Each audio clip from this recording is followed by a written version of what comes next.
அடிமான் கொண்ட ஆசைக்கு மாறாப்பு எதுக்கு பண்ண கண்ணத்துல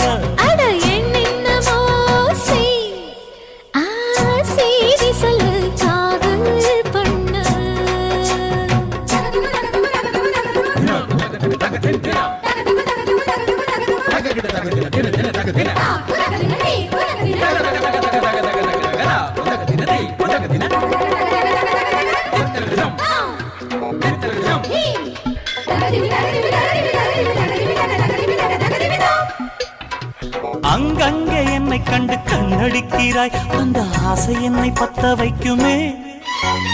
அந்தி வந்த பின்பு நீயும் சொல்லும் சொல்லுக்கு அட எப்போதும் இரட்டையர்த்தமே கச்சேரி செய்ய ஒரு நாள் வரும் இப்போது